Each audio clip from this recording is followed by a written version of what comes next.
Somos tu voz. Le damos la bienvenida a nuestro invitado, es Moisés Chocrón, analista internacional, quien está al frente de Terapia de Shock. Moisés, no perdamos tiempo, bienvenido, ¿cómo estás? Porque hay tanto sobre qué hablar que el tiempo nunca nos alcanza. ¿Cómo estás? Muy bien, antes como siempre por brindarme este espacio y comencemos rápidamente. Se han ido multiplicando las protestas pro-palestinas en universidades de los Estados Unidos. Además vemos universidades emblemáticas como la de Columbia, que ha sido, emblemática en cuanto a movimientos estudiantiles, a Yale, al MIT, pero también se ha abierto un gran debate sobre qué debe privar más, si la seguridad de los estudiantes o la libertad de expresión, a propósito de confrontaciones y detenciones en campamentos universitarios que ha habido de estudiantes. En Europa también se han ido multiplicando estas protestas. Ayer la policía intentaba entrar en la Universidad de la Sorbona para desalojar a los estudiantes que estaban allí protestando a favor de Palestina. ¿Cómo ves todo este movimiento que se está gestando dentro de las universidades? Y inicialmente piden que además se rompan nexos o lazos con Israel, pero ¿de qué manera están vinculadas esas universidades con Israel? Sí se ha visto con mucha mayor preocupación es el tema de las protestas en las universidades. Como tú bien decías, comenzó en la Universidad de Columbia en Nueva York con apenas 70 estudiantes. Se dice que por las decisiones de la universidad de reprimir las protestas, dejar que entrara la policía a los campus y las detenciones que se vieron fueron de manera violenta, porque hubo cámaras. Hoy en día hay cámaras en todos lados, se puede ver que por ese tipo de violencia dentro de las universidades, otras universidades se fueron levantando, y son universidades muy costosas, que es una de las cosas curiosas que tiene, donde un año de estudios puede costar entre $70,000 y $100,000. Además se cree o se presume que las personas que estudian en estas universidades rinden unos exámenes de ingreso que no cualquiera puede acceder, ¿no?, a estas casas de estudio. Sin embargo, se ha visto cómo cada vez va aumentando el descontento dentro del campus, y hasta el punto en el que precisamente las autoridades universitarias tienen que permitir las entradas de las fuerzas policiales de los estados, como pasó por ejemplo en el caso del MIT en Texas.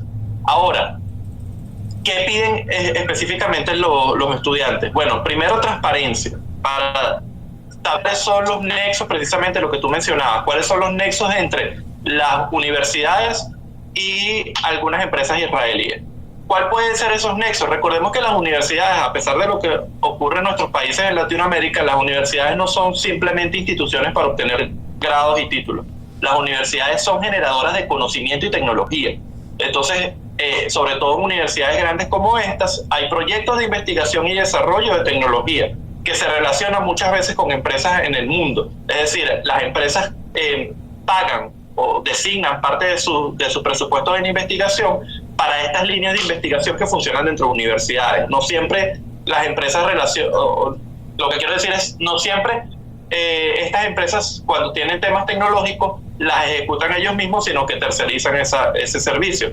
Entonces, algunos estudiantes dicen, bueno, ¿cuáles son los nexos que tiene mi universidad con empresas estadounidenses, que tienen nexos con empresas israelíes, o directamente mi universidad con empresas israelíes? Sobre todo en materia de seguridad y defensa. Es decir, ¿hay algún tipo de nexo? Quizás en Harvard no, quizás en Yale no, que son universidades donde se han registrado protestas, pero quizás el MIT, que es una universidad mucho más técnica y científica, quizás sí tiene algún tipo de investigación, de línea de investigación, que está relacionada con una empresa de defensa en Israel.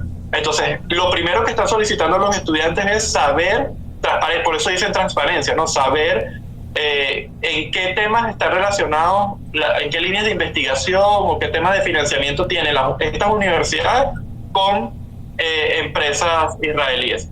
Y luego de esto, solicitan evidentemente cortar cualquier tipo de relación, evitar el financiamiento, evitar las líneas de investigación, cualquier tipo de nexo que tengan las universidades con estas empresas.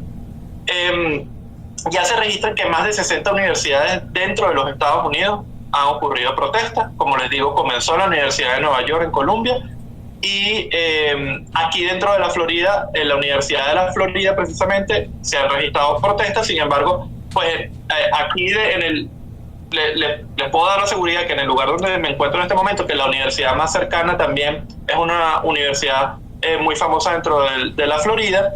En realidad uno pasa por la avenida que pasa justo enfrente del campus y ni siquiera hay pancartas en la calle. O sea, depende del caso específico de cada universidad.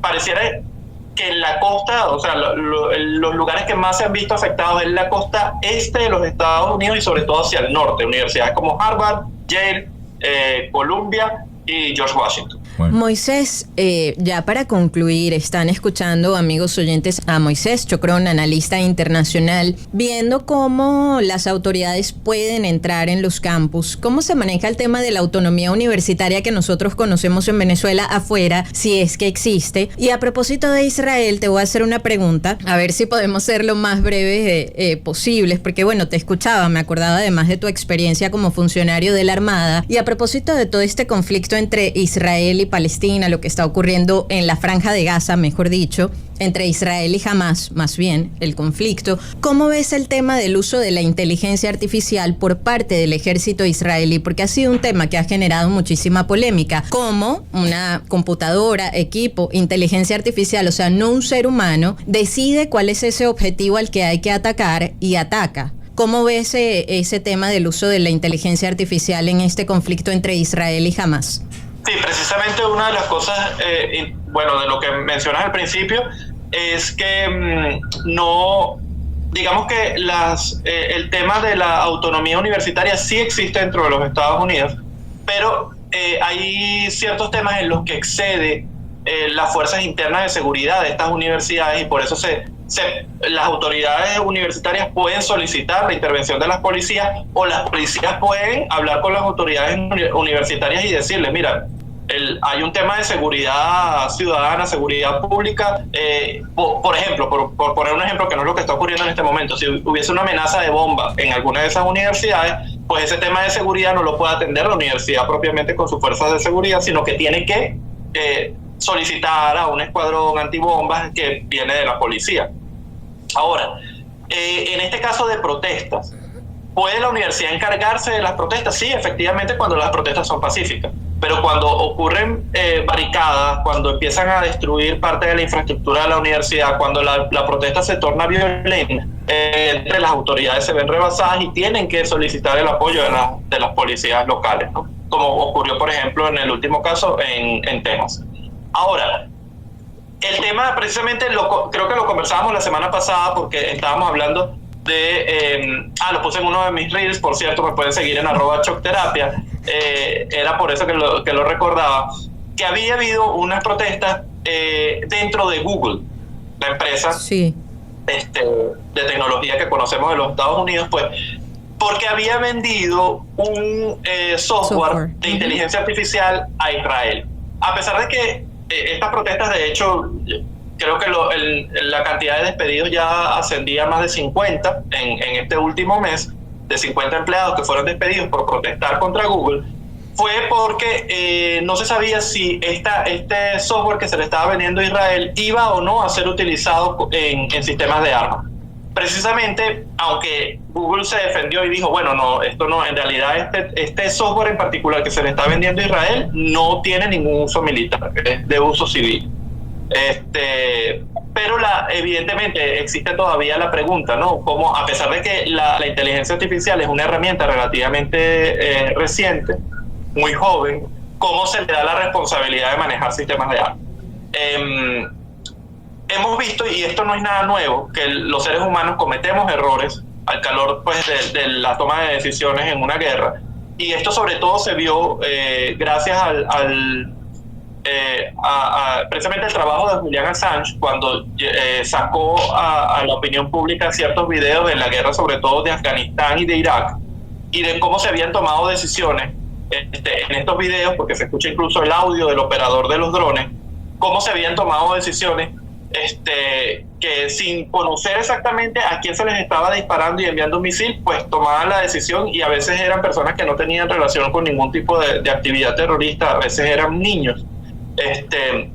a veces se tomaba la decisión porque se presumía que una persona dentro de un grupo era parte del grupo terrorista y decidía sacrificar a 6 personas solo por atacar al terrorista. Entonces, este tipo de decisiones que han generado tanta polémica, porque pues hay un tema moral, hay un tema ético en esto, ¿no? Y pues si no tienes la información completa, ¿cómo le lanzas un misil? Si hay niños presentes, ¿cómo lanzas un misil? Todo este tema de reconocimiento del enemigo en el campo de batalla, que además es un tema, siempre ha sido, desde que existe la guerra, es un problema saber quién es exactamente tu enemigo y quién no, en el calor de la batalla. La inteligencia artificial sería una herramienta que permitiría evitar el error humano.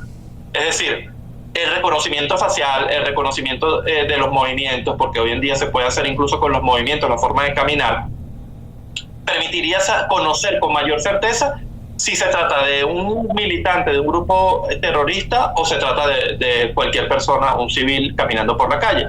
Y esto evitaría el error humano, ¿no? Sin embargo, es una herramienta verdaderamente reciente, su efectividad está aún por comprobarse, pero en todo caso lo que hemos visto de Google, o cuando menos lo que la empresa da a conocer, es que este software en realidad no se estaría utilizando para sistemas de armas en Israel. Escuchan a Moisés Chocrón, analista internacional, quien por cierto está de paso por los Estados Unidos. ¿Qué se dice en la calle, Moisés, sobre este caso, sobre la contienda presidencial, sobre lo que está sucediendo con Trump? Acá en el sur de la Florida, no, digamos que para cubrir la primera parte de tu pregunta, la situación es bastante pro-Trump. Porque se puede ver en la calle, es decir, hay personas que tienen en sus carros, tienen propaganda pegada en las ventanas a favor de Donald Trump. Y a pesar de que el Estado en general no ha tenido mayores manifestaciones en los últimos días, el sentimiento general en la calle se puede ver más escorado hacia el Partido Republicano y sobre todo hacia Donald Trump. A pesar de que justamente el gobernador de este estado, el estado de la Florida, DeSantis, fue uno de los contrincantes en las elecciones internas contra Donald Trump, y evidentemente como contrincantes dijeron cosas negativas el uno del otro. Pero al final pues DeSantis sale de la carrera electoral y Trump se erige como el gran candidato dentro del Partido Republicano. Pero ¿por qué eso puede ocurrir dentro del estado de la Florida, a pesar de lo que les había comentado del gobernador y todo este asunto? Porque básicamente los inmigrantes latinoamericanos, que en muchos casos ya logran ser ciudadanos y tienen derecho al voto, sobre todo en el sur de la Florida, en la ciudad de Miami y las ciudades cercanas, vienen como con este tema de estar en contra del socialismo y la izquierda en Latinoamérica. El caso de los venezolanos, el caso de los cubanos, el caso de muchos latinoamericanos que han sido desplazados por conflictos internos incluso dentro de sus países. Entonces, tienen posiciones muy radicales, más radicales que en otros lugares, por ejemplo, como en California, donde también la población mexicana es importantísima. Son millones de personas que se encuentran allí, son latinos que hacen vida en el estado de California. Pero en el caso de la Florida, es una población altamente pro-republicana. Lo ha sido desde siempre. Sin embargo, pues eso es una parte de la población. Quiero decir que Miami evidentemente es una de las ciudades más importantes de la Florida, no es la capital de hecho, pero es una de las ciudades más importantes de la Florida. Sirve como una especie de megáfono para el resto del estado. Sin embargo, la población latina es mayoría en el sur, pero no es toda la población de la Florida. Entonces, evidentemente esto puede, digamos, en temas de opinión pública podría guiar la balanza de un lado al otro, pero al final se termina decidiendo esto en las elecciones, ¿no?, que van a ocurrir en el mes de noviembre. Agradecemos mucho por estos minutos. Recuérdanos tu usuario en las redes sociales, por favor. No, muchísimas gracias a ustedes, a todos los que nos escucharon a través de la radio. Les recuerdo que me pueden seguir en @chocterapia, Choc como se escribe mi apellido, Chocrón. Era Moisés Chocrón, analista internacional, conversando con nosotros. Queremos escuchar tu voz. 0414-119-7230. Envíanos un SMS o WhatsApp con tu comentario o denuncia. 0414-119-7230.